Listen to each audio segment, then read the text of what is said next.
இங்கே குறிப்பிடப்பட வேண்டிய விடயம் என்னவென்று சொன்னால், இந்த இளைஞர்கள் பலமாக திரண்ட ஒரு அமைப்பாக இந்த தேசிய மக்கள் சக்தி தன்னை இந்த ஜனாதிபதி தேர்தலின் போது காட்டியதான ஒரு நிலை மற்ற கட்சிகளிலும் அவ்வாறான ஒரு மாற்றத்தை உள்வாங்குவதற்கான நிலைமைகளை ஏற்படுத்தி இருந்தது. இந்த யாழ்ப்பாணத்தில் இளைஞர்கள் அனுராவின் பின்னால் செல்கின்றார்கள், அப்படி செல்பவர்கள் முட்டாள்கள் என்று கஜேந்திரகுமார் பொன்னம்பலம் குறிப்பிட்ட ஒரு சம்பவம் இந்த இளைஞர்களின் பாதிப்பு என்பது எவ்வாறு இருக்கின்றது என்பதை குறிப்பிடுகிறது. கோவிந்தன், சுரேஷ் பிரேமச்சந்திரன் போன்றவர்கள் சங்குதான் எங்களுடைய சின்னம் என்று கூறுகின்ற பொழுது அந்த முழு தமிழ் இனத்திற்குமே அவர்கள் செய்த அல்லது அவர்களுடைய நீங்கள் எடுத்தீர்களானால் அவர் போட்டியிடுகின்ற பொழுது சொன்னார், இது ஒரு பொது நோக்கத்திற்காக செய்கின்ற செயற்பாடு அப்படியால் தான் நான் பல தடைகளை மீறியும் இதில் இறங்குகின்றேன், இதன் பிறகு நான் இதிலும் போட்டியிட மாட்டேன் என்று அவ்வாறு அவரே நம்ப வைக்கப்பட்ட ஒரு விடயம் இது. இந்த பொது வேட்பாளருக்கு அவர் பகிரங்கமாக கட்சியை மீறி ஆதரவு கொடுத்த பொழுதும் பொது வேட்பாளர் அங்கே முதலாவதாக வர முடியவில்லை. இந்த ஒரு பெரிய மாற்றம் ஒன்று இவர் ஜனாதிபதியாக வந்ததால் வரும் என்கின்ற ஒரு தவறான ஒரு எதிர்பார்ப்பு பலரிடையே ஏற்பட்டிருப்பதாகவும் அதற்குரிய காலக்கேடு மற்றும் அவர் செல்கின்ற நிலைப்பாடுகள் என்பன இருக்கின்றன. இவை காரணமாகத்தான் இந்த இளைஞர்கள் முன்னிறுத்தப்பட்டிருக்கிறார்கள். எனவே வரவேற்பை பெற்றதாகவும் ஆயர்களிடையே குறிப்பாக ஆண்டகை ரஞ்சித் மல்கமாக இருக்கட்டும் அல்லது ஏனிய ஆயர்களாக இருக்கட்டும், அந்த சிங்கள பகுதியில் உள்ளவர்களிடையே அது ஒரு வரவேற்ற கருத்தாக இருக்கும் என்றால் அவர்கள் ஜனாதிபதி தேர்தலின் பொழுது வலியுறுத்திய விடயம் கூட இந்த உயிர்த்த ஞாயிறு தாக்குதலின் பின்னணி யார் என்று கண்டுபிடிக்கப்பட வேண்டும் என்கின்ற ஒரு கோரிக்கையை விடுத்திருந்தார்கள். அவசரமா கேஷ் தேவைன்னு வரும்போது அடுத்தவங்கள்ட்ட நாங்க கேட்கறதையும் விட எங்களுடைய நகையை அடகு வைக்கிறது வசதியானது. வட்டி அதிகமா இருக்குமோ இல்ல நகை பாதுகாப்பா இருக்குமோன்னு நீங்க நினைக்கலாம். அதுக்காகத்தான் நான் கேஷ் பாயிண்ட்ல அடகு வைக்க வந்திருக்கிறேன். மிக குறைந்த வட்டி, லாக்கர்ல வைக்கிற மாதிரி நகைய பாதுகாப்பா வச்சிருக்காங்க. இதை விட என்னங்க வேணும்? Cash Point, money transfer, currency exchange, check cashing, cash for gold, gold loans அனைத்துக்கும் Cash Point. FM 101.3 CMR Tamil எஃப்எம்களில் உங்கள் அனைவரையும் புத்தம்புது காலை நிகழ்ச்சியில் செய்தியின் பின்னணி பகுதியில் சந்திப்பதில் மிக மகிழ்ச்சி அடைகின்றோம். இன்றைய செய்தியின் பின்னணியில் வருகின்ற நாடாளுமன்ற தேர்தலிற்கு கட்சிகள் தயாராகிக் கொண்டிருக்கின்ற நிலை குறித்து பேச இருக்கின்றோம். இப்பொழுது எங்களோடு அரசியல் ஆய்வாளர் சுரேஷ் தர்மா இணைந்திருக்கின்றார். அவரை சந்திக்கின்றோம். இனிய காலை வணக்கம் சுரேஷ். வணக்கம் ராம். வணக்கம் நேயர்களே.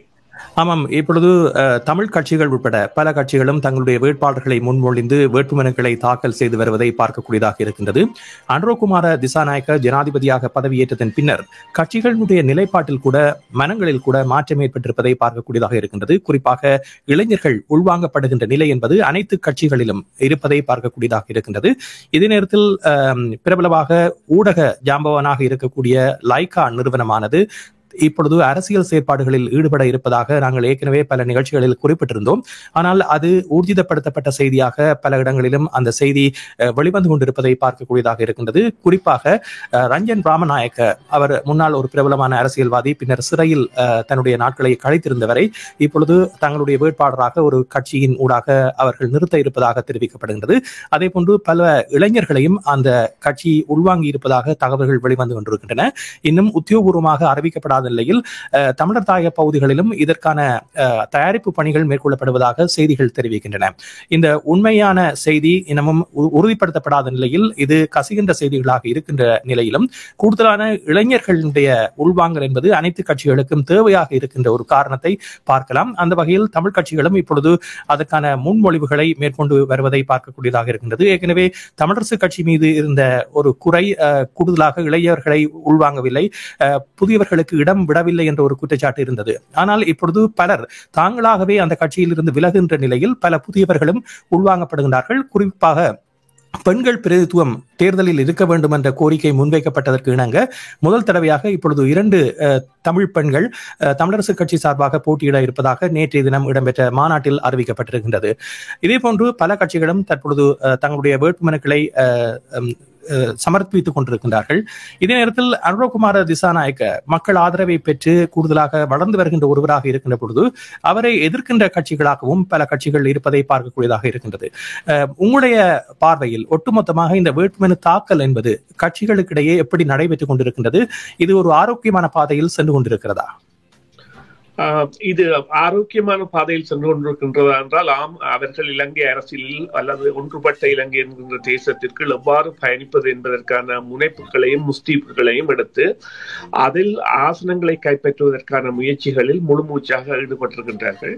இங்கே குறிப்பிடப்பட வேண்டிய விடயம் என்னவென்று சொன்னால், இந்த இளைஞர்கள் பலமாக திரண்ட ஒரு அமைப்பாக இந்த தேசிய மக்கள் சக்தி தன்னை இந்த ஜனாதிபதி தேர்தலின் பொழுது காட்டியதான ஒரு நிலை மற்ற கட்சிகளிலும் அவ்வாறான ஒரு மாற்றத்தை உள்வாங்குவதற்கான நிலைமைகளை ஏற்படுத்தி இருந்தது.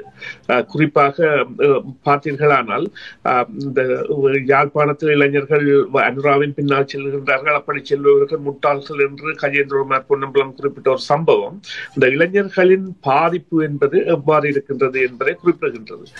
மறுபக்கமாக இந்த மாற்றங்கள் என்பது நடைபெறுவதற்கான காரணங்கள் நிச்சயமாக இந்த பாராளுமன்ற அரசியல் என்பது ஒரு சொகுசு வாழ்க்கை என்பதை நாங்கள் அடையாளப்படுத்தியதாக அண்மை கால நிகழ்வுகள் பலவும் காட்டியிருந்தன.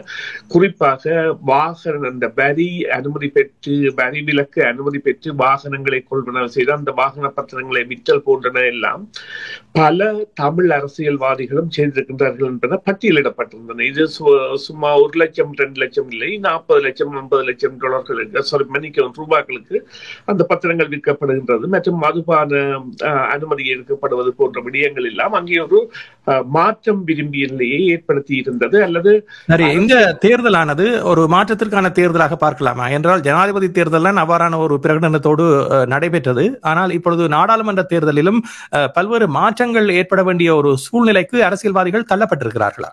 இல்லை, அதைத்தான் கூறுவதென்றால் என்றால் அந்த மாற்றம் வர வேண்டிய தேவைகளுக்கு இவ்வாறான குற்றச்சாட்டுகள் முன்வைக்கப்பட்ட குற்றச்சாட்டுகள், அதாவது இவ்வாறான அந்த மது அனுமதி பத்திரங்களை எடுத்து தரகர் மூலம் விற்றல் மற்றது வாகன வரி விலக்கு வாகனங்களை கொடுத்தல் போன்றவற்றோடு இந்த பல விடயங்களும் இந்த பாராளுமன்ற உறுப்பினர்கள் தொடர்பாக வந்திருந்த நேரத்தில் இந்த மாற்றம் என்பது ஒரு அதாவது கட்டாயமாக மேற்கொள்ளப்பட வேண்டிய ஒரு மாற்றமாக இருந்தது.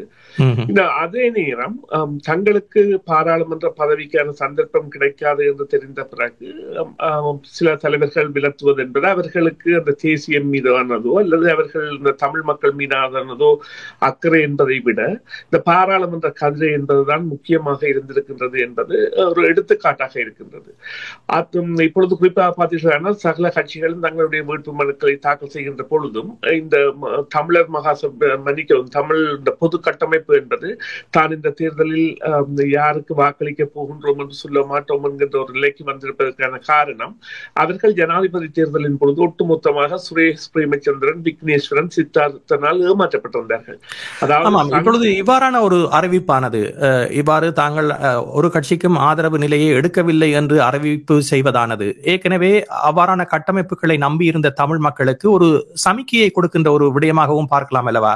அதாவது தாங்களே விரத்தி உற்றிருக்கின்றோம், ஆகவே இனிமேல் நீங்கள் தான் தீர்மானிக்கும் சக்தியாக இருக்க போறீர்கள், எது வேண்டுமானாலும் நீங்கள் தீர்மானித்துக் கொள்ளுங்கள் என்ற ஒரு ஆணையை மக்களுக்கு கொடுப்பதாக அமைந்துவிடும் அல்லவா?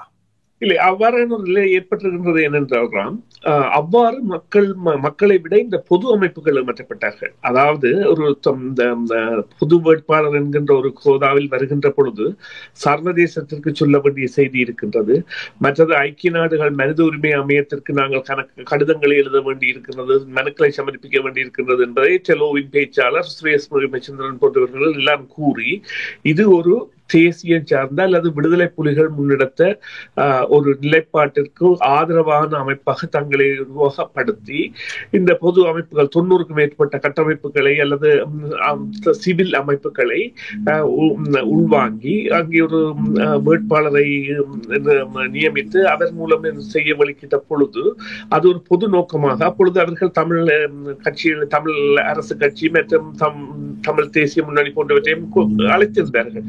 ஆனால் அவர்கள் இது ஆபத்திலிருந்து விலத்தியிருந்தார்கள் என்றால் அவர்களுக்கு தெரிந்திருந்த இவர்கள் முன்னாள் பாராளுமன்ற உறுப்பினர்கள் இவர்கள் ஏதோ இலக்குடன் செய்கின்றார்கள் என்று அப்பொழுது நிரூபணமாகிவிட்டது. இப்போது கோவிந்தன், சுரேஷ் பிரேமச்சந்திரன் போன்றவர்கள் சங்குதான் எங்களுடைய சின்னம் என்று கூறுகின்ற பொழுது அந்த முழு தமிழ் இனத்திற்குமே அவர்கள் செய்த அல்லது அவர்களுடைய தகுதியை அறிவித்த விடயமாக மாறிவிட்டது. சில வேளைகளில் அவர்கள் ஏனைய கட்சிகள் தங்களோடு இணைந்து கொள்வார்கள், இந்த சங்கு சின்னம் தங்கள் கைகளில் இருந்தால் என்று நினைத்திருக்க கூடும் அல்லவா? அதற்கான ஒரு திட்ட வரைவு இல்லாமல் உடனடியாக தாங்களே ஏற்படுத்திவிட்டு ஒரு போலி நடவடிக்கையாக தாங்கள் இவ்வாறான ஒரு பொது நோக்கத்தோடு போகின்றோம் என்று விட்டு இது தொடராது. இப்ப அரியநேந்திரன் நீங்கள் எடுத்தீர்களானால் அவர் போட்டியிடுகின்ற பொழுது சொன்னார், இது ஒரு பொது நோக்கத்திற்காக செய்கின்ற செயற்பாடு அப்படியால் தான் நான் பல தடைகளை மீறியும் இதில் இறங்குகின்றேன், இதன் பிறகு நான் இதிலும் போட்டியிட மாட்டேன் என்று அவ்வாறு அவரே நம்ப வைக்கப்பட்ட ஒரு விடயம் இது. எனவே இது எவ்வாறு கூறலாம் என்றால், இவ்வாறான மாற்றங்கள் என்பன பதவிகளை நோக்கி நகர்கின்ற கட்சிகளாகவும் தங்களுடைய தனித்தன்மையை காப்பதற்காக அல்லது தாங்கள் எத்தனை ஆசனங்களை பெறுவதற்காக என்பதற்கான நிகழ்வாகவும் நடைபெறுகின்றது. இப்பொழுது எடுத்து பார்த்தீர்கள், ஆமாம், தமிழரசு கட்சியில் இருந்து மிக முன்னணியில் இருந்து செயற்பட்ட ஒருவரான ஜனாதிபதி சட்டத்தரணி தவராசா விலகுவதாக அறிவித்திருக்கின்றார். அதே போன்று மாவை சேனாதி ராஜா இந்த முறை தேர்தலில் போட்டியிடப் போவதில்லை என்று அறிவித்திருக்கின்ற சூழலில் இவ்வாறான அனுபவம் பெற்ற அரசியல்வாதிகள் இந்த அரசியலில் இருந்து ஒதுங்குவது போன்ற ஒரு நிலை என்பது, அதே நேரத்தில் தமிழ் தேசிய கூட்டமைப்பு என்ற ஒரு பலம் மிக்க சக்தி இன்று இல்லாமல் போயிருக்கின்ற நிலையில் தமிழ் கட்சிகளுடைய நிலை என்பது இந்த தேர்தலில் எப்படி இருக்க போகிறது, இதனை எவ்வாறு தமிழினம் எதிர்கொள்ள போகிறது?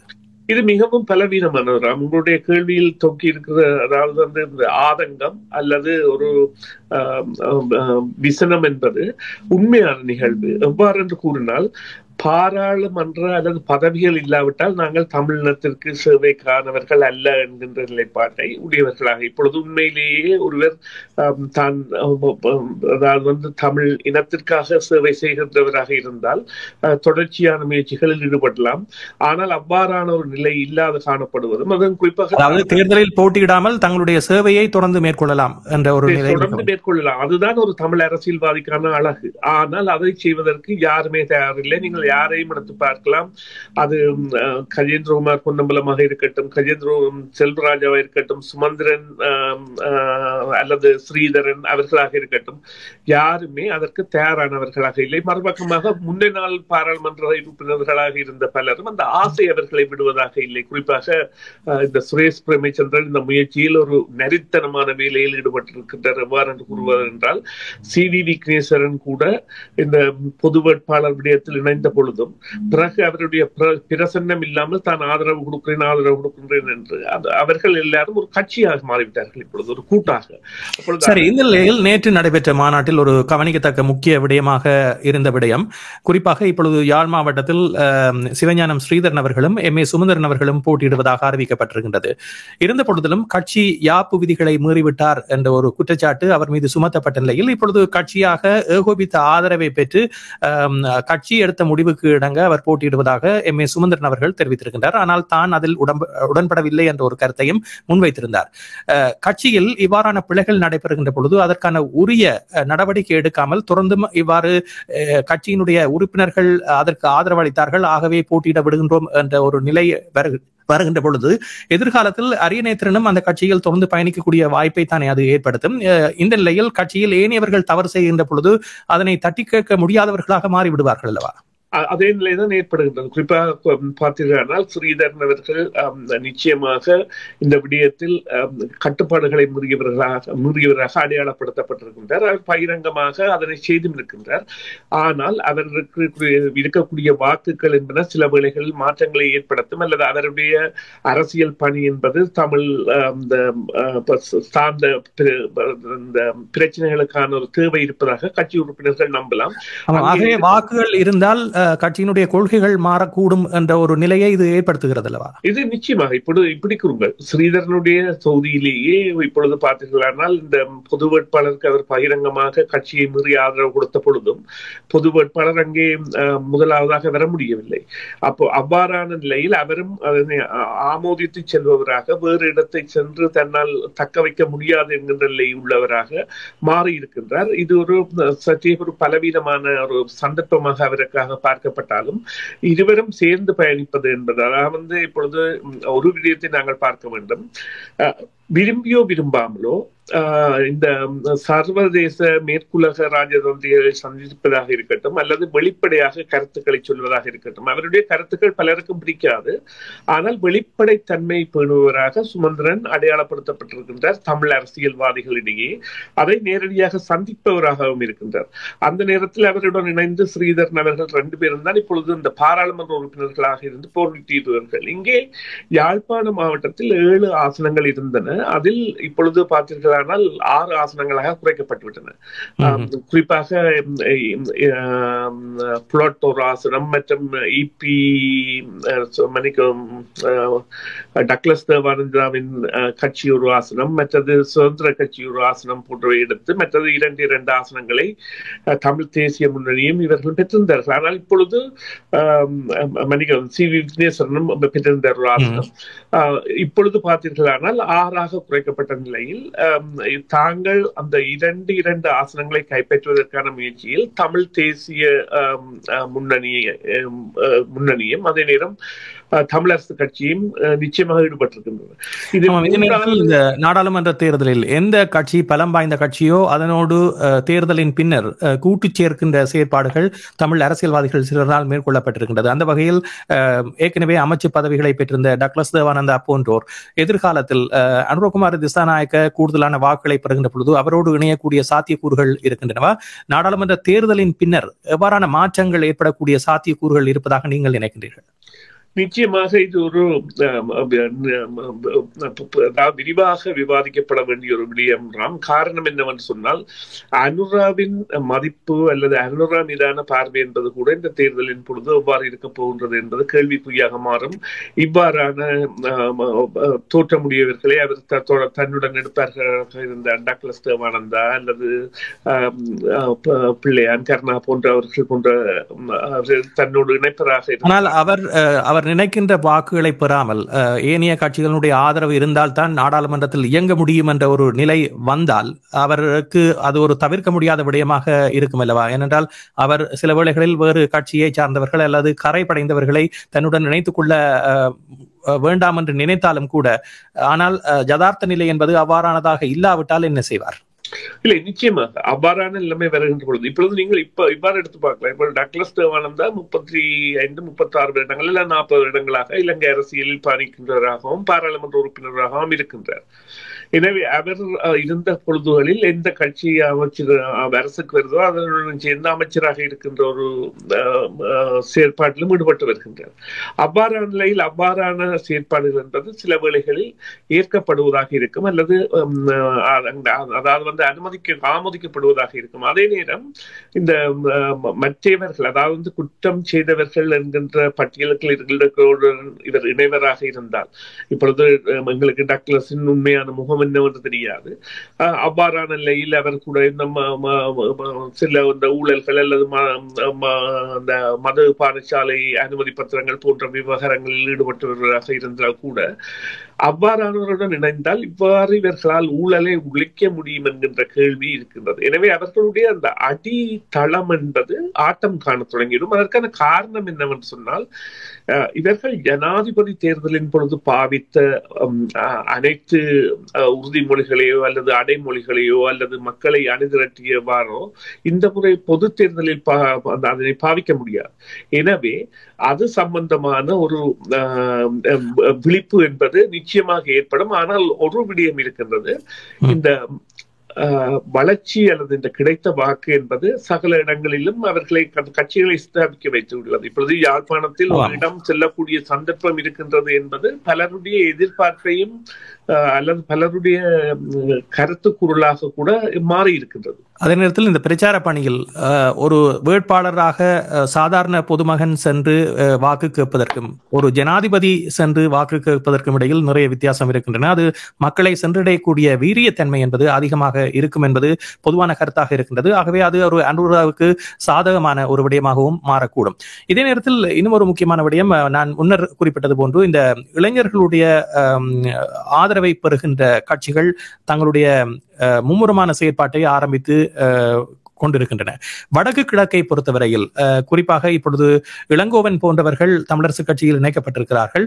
இன்னும் பலர் இளைஞர்களாக வெவ்வேறு கட்சிகளை சேர்ந்தவர்கள் அணுகுவதாகவும் தெரிவிக்கப்படுகின்றது.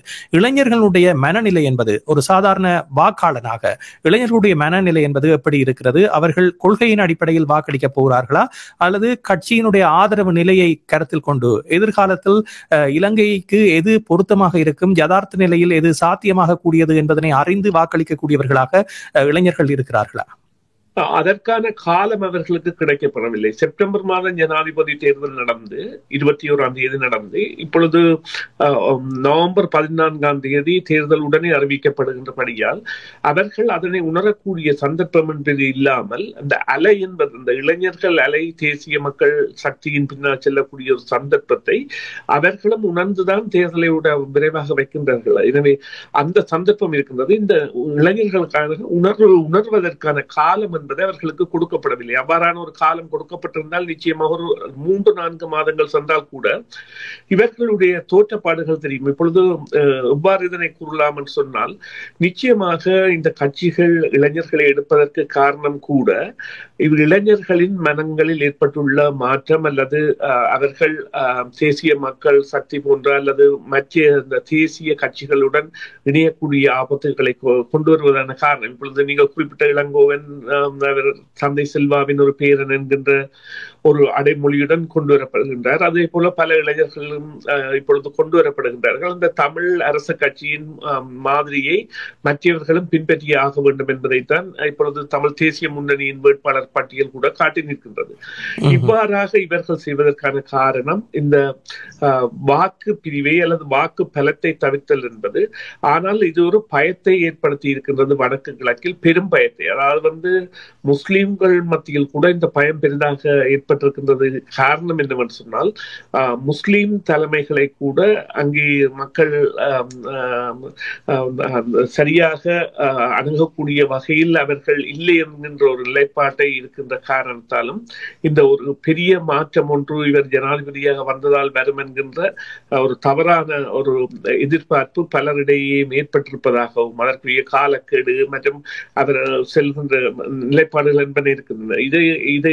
இவை காரணமாகத்தான் இந்த இளைஞர்கள் முன்னிறுத்தப்பட்டிருக்கின்றார்கள். எனவே இந்த இளைஞர்களின் பங்கு என்பது நிச்சயமாக இந்த விடயங்களில் மாற்றங்களை கொண்டுவரும். குறிப்பாக அவர்கள் இப்படியான ஒரு ஊழல் என்று குறிப்பிடுவதை விட தங்களுக்குரிய ஆசபோக வசதிகளை அல்லது அனுமதிகளை எல்லாம் பெறக்கூடிய நிலையில் இந்த அரசின் கீழ் இருக்க முடியாது. ஏனென்றால் இந்த அரசு என்பது மக்களுக்கான பல ஆணைகளை வழங்கி வருகின்றது. எனவே இப்பொழுது அந்த போட்டியிடுபவர்கள் முதல் பாராளுமன்ற உறுப்பினர்கள் வாழ்ந்த சொகுசு வாழ்க்கைகளையோ அல்லது போலீஸ் பாதுகாப்பு போன்றவற்றையோ பெற முடியாது என்கின்ற ஒரு சந்தர்ப்பம் இருக்கின்றது. ஆமாம், நேற்றைய தினம் இடம்பெற்ற ஒரு விடயம், அதாவது உயிர்த்த ஞாயிறு தாக்குதலில் பாதிக்கப்பட்டவர்களை அன்ருகுமார திசாநாயக்க நேரடியாக சந்தித்து அவர்களுக்கான தீர்வை பெற்றுத் தருவதாக நேரடியாக தெரிவித்திருப்பது போன்ற விடயங்கள் என்பது எவ்வாறான தாக்கத்தை இந்த தேர்தலில் செலுத்தப் போகின்றது? ஏனென்றால் பல்வேறு மாற்றங்களை உடனடியாக செய்கின்றார் என்ற ஒரு பிரமை மக்கள் மத்தியில் இருக்கின்ற நிலையில் இவ்வாறான முன்னைய ஜனாதிபதிகள் செய்யாத விடயங்களை அவர் தொட்டுச் செல்வது என்பது அவருடைய கட்சிக்கு எவ்வாறு வளர்ச்சி இருக்கும்? அது நிச்சயமாக கிறிஸ்தவ மக்களிடையே பெரிய வரவேற்பை பெற்றதாகவும் ஆயர்களிடையே குறிப்பாக ஆண்டகை ரஞ்சித் மல்கமாக இருக்கட்டும் அல்லது ஏனைய ஆயர்களாக இருக்கட்டும் அந்த சிங்கள பகுதியில் உள்ளவர்களிடையே அது ஒரு வரவேற்ற கருத்தாக இருக்கும். என்றால் அவர்கள் ஜனாதிபதி தேர்தலின் பொழுது வலியுறுத்திய விடயம் கூட இந்த உயிர்த்த ஞாயிறு தாக்குதலின் பின்னணி யார் என்று கண்டுபிடிக்கப்பட வேண்டும் என்கின்ற ஒரு கோரிக்கையை விடுத்திருந்தார்கள். எனவே இது கிறிஸ்தவ பௌத்தர்களிடையே பெரிய ஒரு மாற்றத்தை கொண்டு வருகின்ற விடயமாக இருக்கும். நிச்சயமாக அவர் அதை வாக்கை நோக்கித்தான் சென்று கொண்டிருக்கின்றதை நாங்கள் நிச்சயமாக கவனிக்க வேண்டும்.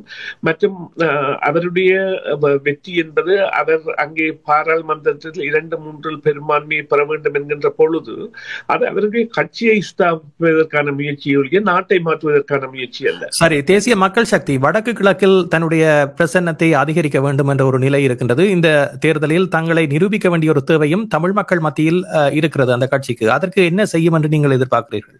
அதற்கு அவர்கள் செய்கின்ற வேலை என்னவாக இருக்கும் என்று சொன்னால், நிச்சயமாக பணச்சேர்ப்பிலும் ஆட்சேர்ப்பிலும் ஈடுபடுவார்கள். நிச்சயமாக இந்த புலம்பெயர்ந்த தேசங்களில் இருக்கின்றவர்கள் கவரப்படுவார்கள். அதே போல புலம்பெயர்ந்த நாடுகள், நீங்கள் குறிப்பிட்ட இந்த லைக்கா போன்றவை செய்கின்ற செயற்பாடுகள் போன்றவற்றோடு அவர்கள் அவ்வாறான இளைஞர்களை திரட்டுவதற்காக இப்பொழுது அவர்கள் இந்த முகப்பதிவு நூல் போன்றவற்றில் எல்லாம் தேசிய மக்கள் சக்தி யாழ்ப்பாணம், தேசிய மக்கள் சக்தி மட்டக்களப்பு போன்ற உருவகங்களை உருவாக்கி அதனை நிர்வகித்து வருகின்றார்கள். அவ்வாறான செயற்பாடுகளோடு அவர்களுக்கு இப்பொழுது அவர்கள் அந்த தோழர் என்கின்ற வார்த்தையை தவிர்த்து மற்றும் அடிப்படை மக்கள் என்கின்ற வாழ்க்கையை தவிர்த்து இப்பொழுது அரசியல் வாழ்க்கைக்கு போகின்றார்கள்.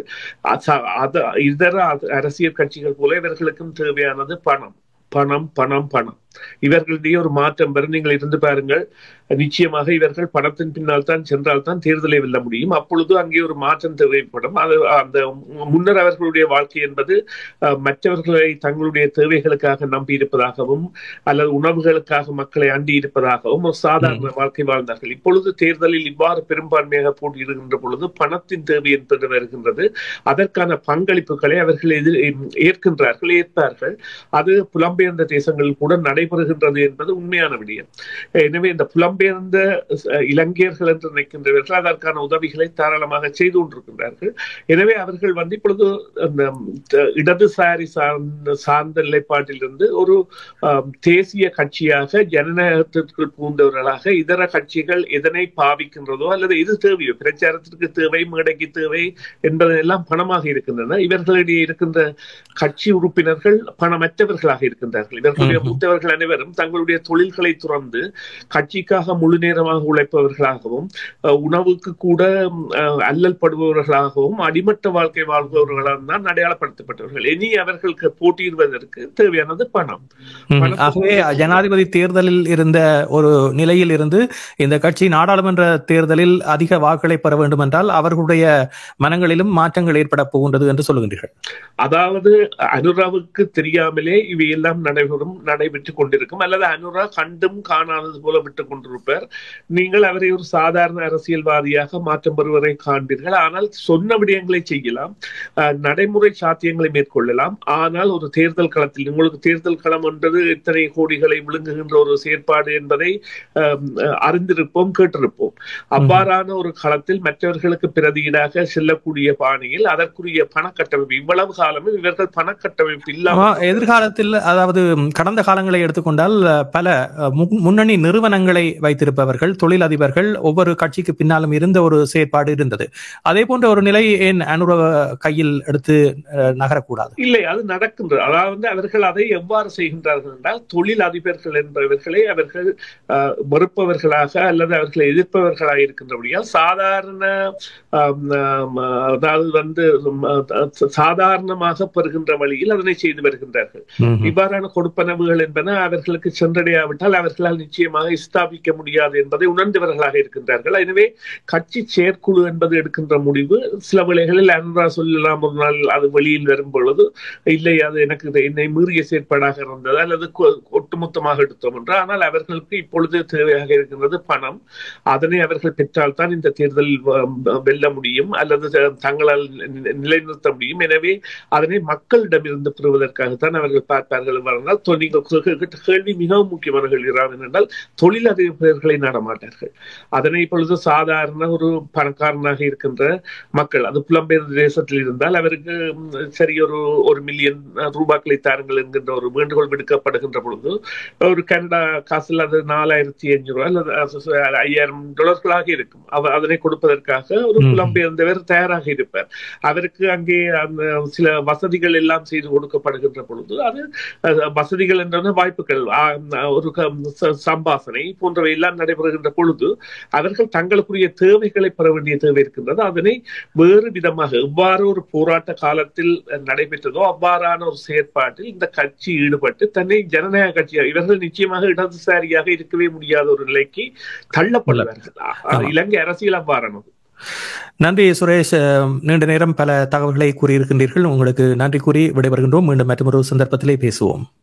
நன்றி ராம், நன்றி நேர்களே, மீண்டும் ஒரு முறை சந்திப்போம். சிஎம்ஆர் யூடியூப் சேனலில் இணைந்திருக்கும் நேர்கள் அனைவருக்கும் எமது நன்றி. காமெண்ட்ஸ் பகுதியில் உங்கள் கருத்துக்களை தெரிவிக்க தவறாதீர்கள். முக்கிய செய்திகள், காணொளி தொகுப்புகள், நேர்காணல் என பலதரப்பட்ட அம்சங்களையும் உங்களுக்காக தருகின்றது சிஎம்ஆர் யூடியூப் சேனல். சிஎம்ஆர் என்று சர்ச் செய்து எமது யூடியூப் சேனலை சப்ஸ்கிரைப் பண்ணுங்கள்.